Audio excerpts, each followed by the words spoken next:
자신감은 경제에 어떻게 작용하나? 실장에서 더 컨피던트 이코노미 이코노미 런던 하이게이트 힐의 추추돌 위에 돌 고양이 한 마리가 거지라도 잡을 듯한 긴장한 채 앉아있다. 그 고양이는 사실 경제적인 자신감에 대해서 전설로 전해져 내려오는 엄청난 고양이다. 고양이 주인은 가난한 시골에 살던 딕 위팅턴이었는데 그는 거리에 금이 깔려있다는 소문을 듣고 런던으로 왔다. 하지만 런던에서 그를 기다리고 있는 것은 해충 가득한 하인 구역과 학대가 끊이지 않는 노예 생활이었다. 결국 고향으로 돌아가기로 결심했지만은 성당으로 들려오는 유혹적인 정서리에 이끌려 다시 다락방으로 되돌아올 수밖에 없었다. 그가 들어섰던 바로 그 자리에 돌 고양이가 앉아있다.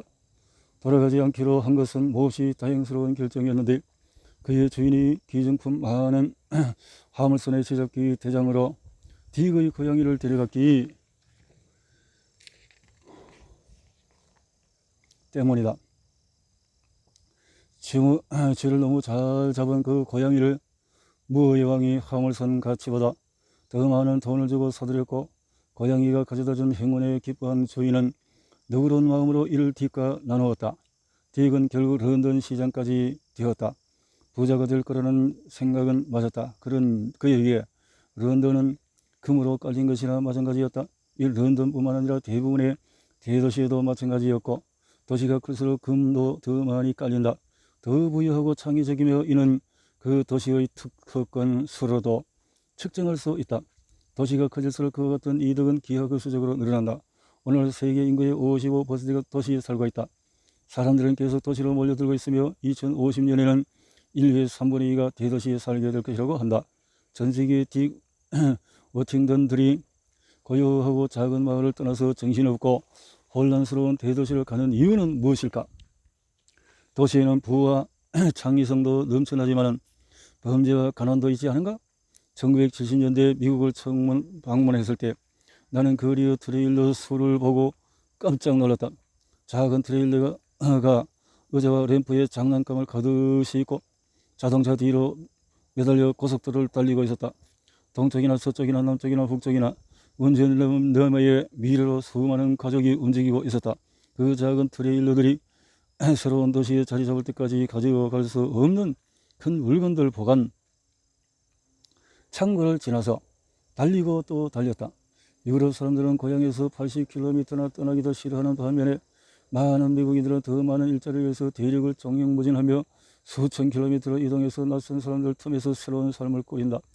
경제학자들에게는 이를 설명하는 용어도 있는데 바로 노동이동성이며 그 노동이동성이 미국 경제를 성장시킨 요인 중의 하나였다. 하지만 40세 미국인의 대다수인 56%가 여전히 14세 때 살던 도시에 살고 있다. 대학 학위를 갖고 있는 사람을 봐도 그 수치는 40%다. 그렇다면 딕 위팅턴 같은 사람들은 과연 누구며 그들이 그토록 용감하게 움직이는 이유는 무엇일까? 미국 내 대도시의 이동에 관한 연구에 따르면 젊음과 교육이 원인인 것처럼 보인다. 젊은 사람이 나이 든 사람보다도 더 많이 이동했고 학위가 있는 사람이 없는 사람보다 더 많이 이동했다. 하지만 그보다도 더 중요한 요인은 어쩌면 능력, 특히 지능이라고 생각할 수 있을 것이다. 지능은 직장부터 건강, 수명까지 우리 삶의 많은 것을 예측한다. 하지만 미국의 대규모 청년 장기 연구에 따르면 지능이 이동성의 요인은 아니었다. 연구팀은 19세 성인 남녀 6,000명의 인지 능력을 측정했고 그들이 직업을 위해서 고향에 남거나 고향을 떠나서 삶을 꾸려가는 동안의 추적 연구를 지속했다. 대도시로 이동하는 사람이 언제나 가장 똑똑한 사람은 아니었다. 연구팀이 밝힌 또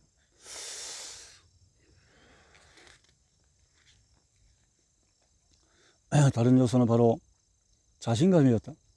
젊은 성인 남녀는 지능과 상관없이 자신감이 높을수록 대도시로 이동하는 경향이 있었고 그들은 고향에 남은 사람들보다도 더 성공하고 부유해졌다. 지능은 높지만 자신감 없는 사람은 고향에 머물렀지만 능력은 부족해도 자신 있는 사람은 대도시로 이동했고 그곳에서 새로운 아이디어와 네트워크, 기회와 경험과 관계의 소용돌이로 빠져들어갔다. 그 같은 요소가 고향에 머무르는데 더 똑똑한 친구와 형제 자매보다 그들의 부와 전문성을 더 빠른 속도로 높여주었다. 당연히 일부는 고립과 중독, 가족의 와해, 범죄의 연루 등의 대도시의 전형적인 문제로 고통받았다. 하지만 세상의 디어팅턴들은 낙관주의자들이며 우리는 낙관주의와 자신감이 잠이라는 사실을 알고 있다. 그들의 마음은 실패를 예측하기보다 성공을 기대하는 데 맞춰져 있다. 하지만 그 뛰어난 연료가 일찍 첨가되어야 한다. 더 능력이 있지만은 고향에 남은 사람이 몇 년 후에 용기를 내어 대도시를 가도 그때는 따라잡을 수 없다. 일찍 움직인 사람은 이미 대도시가 제공하는 성공과 기하급수적인 성장의 복리이자 덕을 보고 있다. 이는 어린 시절의 자신감과 비슷한 방식으로 작용한다. 더 자신 있는 학생이 움직이기 시작하면 능력은 비슷하지만 자신감 없는 친구와 돌이킬 수 없는 격차가 생긴다. 그 복리이자는 내적으로 그리고 외적으로 능력과 경험, 인맥과 자원, 네트워크 그 자금이 불어난다. 경험은 없지만 자신있게 이동한 사람은 자신감의 성과를 목격한다. 성공이 성공을 나눈다. 이는 다시 자신감을 높여서 더 큰 자신감의 씨를 뿌린다. 이는 이래서의 연료 첨가제이자 비교할 수 없는 가치의 원천으로 평생에 걸친 복리이자로 되돌아온다. 쇼핑센터의 고객이든 회사의 구매 관리자든 자신 있는 사람은 자기가 내리는 결정이 부정적인 것보다도 긍정적인 면에 집중한다. 그래서 이 복잡한 세상에서도 더 낙관적인 지표에 집중할 수 있다. 그들은 부정적이고 비관적인 것들에 덜 끌린다. 자신 있는 사람은 불확실한 미래에서 자신감이 실현 가능 영역에 집중하기 때문에 더 과감하게 투자한다. 자신 없는 사람은 가능한 위험 요소에 더 집중하고 그래서 돈을 쓰기보다 모으는 경향이 더 크다. 다시 말해서 개인의 실현 가능 자신감이 경제를 성장시켜서 선순환을 만든다. 그간에서 자신감은 경제적인 성공으로 이어지고 이는 더 큰 자신감으로 되돌아온다. 이를 뒷받침하는 증거도 있다. 2000년과 2014년 사이에 영국과 독일, 프랑스와 스페인을 비롯한 유럽연합 13개국에서 개인 소비자와 기업 경영자들의 자신감이 각국의 실업률을 정확히 예측했다. 수치는 모두 한 방향을 가리키고 있었다. 개개인의 자신감이 궁극적인 실업률을 좌우한다. 소비자 지출과 산업 생산 같은 다른 지표는 자신감과 서로 영향을 주고받는 양방향 인과관계를 보였다. 우리는 더 자신 있는 사람이 사업을 시작할 가능성이 크다는 사실을 알고 있다. 특허 발명가들도 자신감이 높을수록 상업화할 회사를 더 순조롭게 찾았다. 그리고 2012년 애리조나 주립대학교 연구팀에 따르면 직원들에게 자신감을 심어주는 회사가 더 생산성이 증가했다.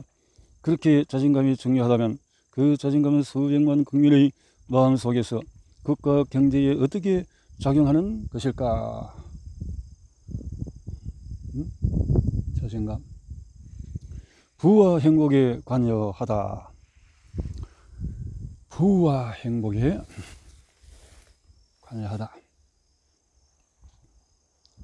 아래의 질문들은 갤럽이 전 세계 160개 국가에서 인간의 행복과 만족을 측정하기 위해서 사용하는 켄트릴 척도다.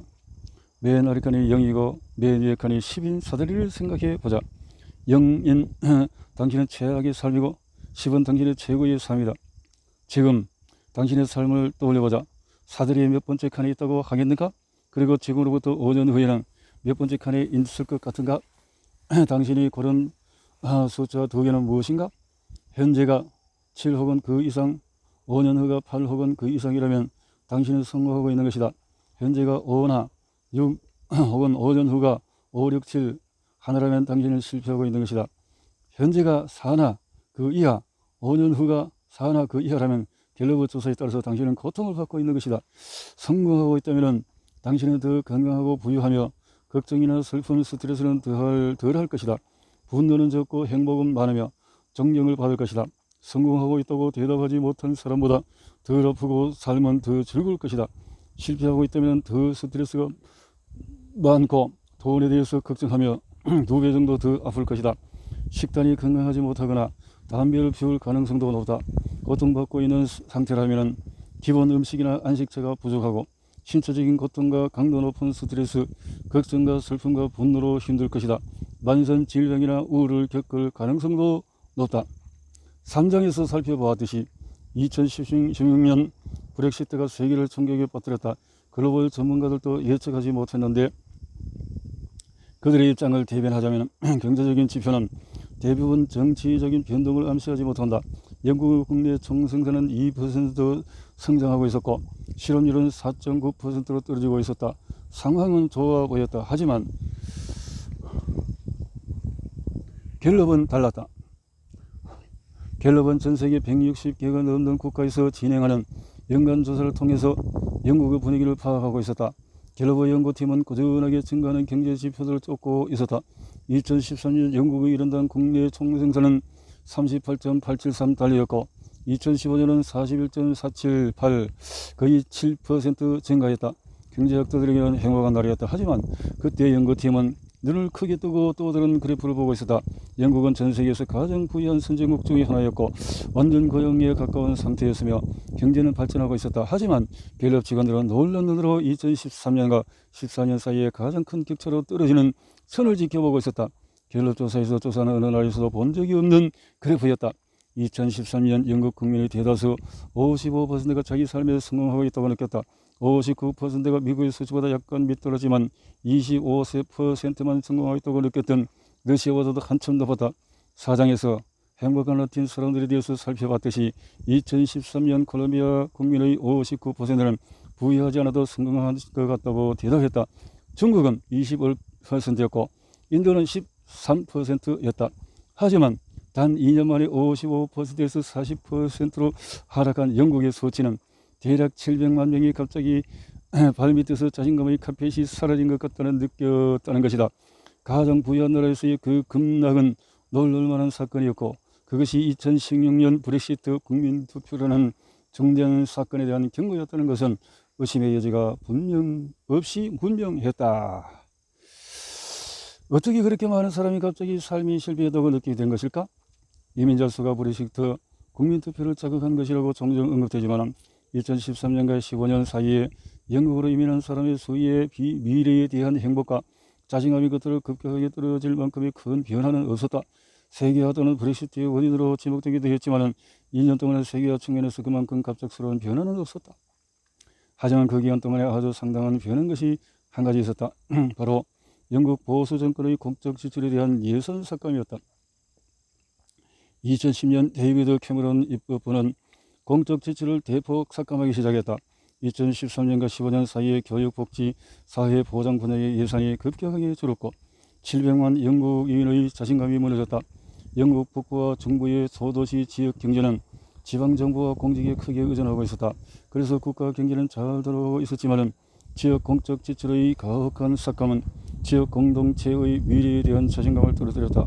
예를 들어서 거리를 순찰하고 시민을 보호하는 지역 경찰 업무 보조원의 수는 2010년 이후에 40% 급감했다. 영국 경찰 공무원의 수는 15% 떨어져서 전국적으로 2만 명 이상 감소했다. 심리적으로 동요된 700만 영국인들은 국민투표를 정부의 한방 먹일 수 있는 기회로 바라봤다. 그들은 브렉시트의 정치적인 내용을 온전히 이해하지도 못한 상태에서 찬성표를 던졌다. 자신감을 앗아간 예산 삭감에 유럽연합이 아무 역할을 하지 않았음에도 말이다. 같은 해 대서양 건너에서 또 다른 중대한 정치적인 사건이 발생했다. 도널드 트럼프의 대통령 당선이다. 브렉시트와 마찬가지로 여론조사도 이를 예측하지 못했다. 갑작스러운 경기 악화로 설명되는 것도 아니었다. 미국의 1인당 국민 총생산은 2013년 52,700달러에서 16년에 57,000달러로 증가했다. 하지만 영국에서처럼 성공하고 있다고 느끼는 사람이 14년에서 59%에서 또 50%로 약 3천만 명이 줄어들었다. 게다가 도널드 트럼프에게 표를 던지게 만든 가장 중대한 변화는 앞선 4년 동안의 행복과 자신감이 가장 크게 떨어졌던 추들에서 일어났다. 행복감이 2014년에서부터 16년까지 바로 그 두 해 동안에 미국의 기대 수명은 떨어졌는데 이런 역사상 부유한 나라에서는 전례 없는 일이었다. 한 가지 요인은 약물 과다 복용으로 인한 사망률의 급증. 2014년에 그로 인한 사망자는 4만 7천 명이었지만 그 두 해 동안의 사망자는 6만 3천으로 늘었다. 영국과 미국의 이런 큰 변화는 어떻게 설명하겠는가? 경제학자들은 오랫동안 부와 행복이 깊은 관련이 있다고 생각했지만 1972년 리처드 이스털린이 이제는 널리 유명해진 그의 역설로 경제학자들 사이에 파란을 불러일으켰다. 그는 부와 행복이 연결되어 있지 않은 나라들이 있음을 주목했다. 미국을 예로 들어보자. 1972년과 1916년 사이에 부는 2배가 되었지만 행복은 약간 떨어졌다. 영국과 미국의 정치적인 격변으로 이어진 2년 동안 일어난 일이 바로 그 분리였다. 부는 쌓였지만 행복은 줄어들었다. 700만 영국인의 미래에 대한 자신감 하락은 2016년 6월에 정치적인 출구를 찾았다. 예측과 반대로 51.9%대 48.1%라는 근소한 차이로 영국 사람들은 유럽연합 탈퇴에 찬성했다. 공적 지출 삭감으로 인한 사회구조 약화를 제외하고 사람들이 경제적인 이익과 반대되는 브렉시트에 찬성한 이유는 무엇일까? 경제학자들은 그 이유를 어디서 찾았을까? 영국의 연구팀은 브렉시트 찬성이라는 결과를 예측했던 두 가지 중요한 심리적인 요소를 발견했다.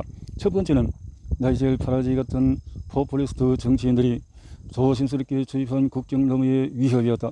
그와 관련된 파라지의 발언 중에 하나는 다음과 같다. 국민건강보험의 막대한 예산이 계략에 투입되고 있으며 이는 대부분 남유럽이나 동유럽에서 온다. 그와 같은 태도는 영국인이라는 정체성이 특별히 더 강한 애국자의 자들에게 관련된 것이라고 생각할지도 모르겠다. 하지만 그렇지 않다. 애국주의의 강도가 브렉시트 투표 결과로 이어진 것은 아니었다. 탈퇴라는 투표 결과의 전조는 유럽연합의 일부라는 정체성의 거부였다. 2017년 링컨 대학교의 연구에 따르면 브렉시트에 찬성한 사람은 영국인이라는 정체성을 좋아하는 정도보다 훨씬 강하게 유럽연합 구성원이라는 정체성을 싫어했다. 이것이 경제가 발전해도 사람들이 더 불행해지고 자신이 없어지는 이유와 무슨 관계가 있을까? 브렉시트 연구가 던진 정체성에 관한 그 질문이 이스털린의 역설에 시사하는 바가 무엇인가? 건강과 행복, 자신감, 심지어 기대 수명의 감소라는 미국 붕괴의 한 가지 놀라운 측면은 이를 겪는 인구 집단이 몹시 제한되어 있다는 것이다. 바로 학위가 없는 백인이다. 1999년 2013년 사이에 그에 해당하는 미국인이 기대 수명보다 더 일찍 죽기 시작했다. 연구자 앵거스 디터는 대략 50만 명이 그 14년 사이에 기대 수명의 역전으로 사망했다는 연구로 노벨 경제상을 받았다. 이스털린의 역사를 보여준 그 발견에서 놀라운 점은 경제 조건이 객관적으로 더 열악한 다른 인구 집단에서는 그런 현상이 보이지 않았다는 것이다. 라틴계 미국인과 아프리카계 미국인의 기대 수명은 전 세계의 수치에 발맞춰서 증가했다. 그들의 행복과 자신감 또한 기대 수명의 증가와 함께 높아졌다. 교육 수준이 낮은 백인들은 라틴계 공동체에 비해서 경제적인 부담을 더 크게 느꼈다. 평균보다 더 부유한 상태일 경우에도 마찬가지였다. 사장의 선거 같은 은메달리스트 효과다. 우리의 행복은 누구와 비교하느냐에 따라서 달라진다. 자신이 부유하다고 가난하다는 생각은 비교 대상에 따라서 언제든지 바뀔 수 있다. 학위가 없는 백인은 자신을 부모나 조부모와 비교하는 경향이 있었다. 그 세대는 튼튼한 제조업 기반 노동자 중심 경제에서 다른 인종 집단에 비해서 훨씬 잘 살았다. 그리고 세계화, 기술 발전, 중공업의 몰락이 있었다. 이런 몇 가지 다른 요소와 함께 백인 노동자 계급의 특권이었던 경제적인 지위를 무너뜨렸고 자신이 부모나 조부모 세대보다 더 가난하다고 느끼게 만들었다. 영국의 브렉시트 국민투표에서도 그와 비슷한 감정이 작용했다. 중공업의 몰락과 안정적인 직업의 감소로 인한 노동자 경제의 약화는 부모보다도 더 가난하다고 느끼는 세대를 양산했다. 이와 같은 생각은 지역 정부의 예산 감축으로 더 강력해졌다. 영국과 미국의 투표 모두에서 인종 또한 영향을 끼쳤다. 백인이 지위를 상실하면서 우리나라를 되찾자라는 문제의식이 생겼고 과거에 누렸던 영광과의 부정적인 비교가 두 나라 모두의 행복과 자신감에 균열을 가져왔다. 특히 영국에서는 한때 세계를 지배했던 제국에 대한 향수가 사람들의 마음에 타블로이드 신문에 등장했다. 자기 삶에 대한 느낌은 자신이 속한 사회에 대한 정신적인 온도를 토대로 한다. 그 온도에는 자신을 타인과 비교할 때만 작동한다. 대학 교육을 받지 못한 미국의 백인, 그리고 브렉시트에 찬성한 수많은 영국인은 자신이 선택한 비교 대상 때문에 더 가난하다고 느꼈고, 그래서 덜 행복하고 덜 자신 있다고 느꼈다. 인간의 뇌에서도 그와 같은 부정적인 비교를 확인할 수가 있다. 부당한 취급을 받았다고 느끼면 기분이 나쁘고, 불행하다는 느낌 때문에 보상회로의 활동이 줄어든다. 그것이 바로 브렉시트와 트럼프에게 표를 던진 많은 사람에게 일어났던 일이다.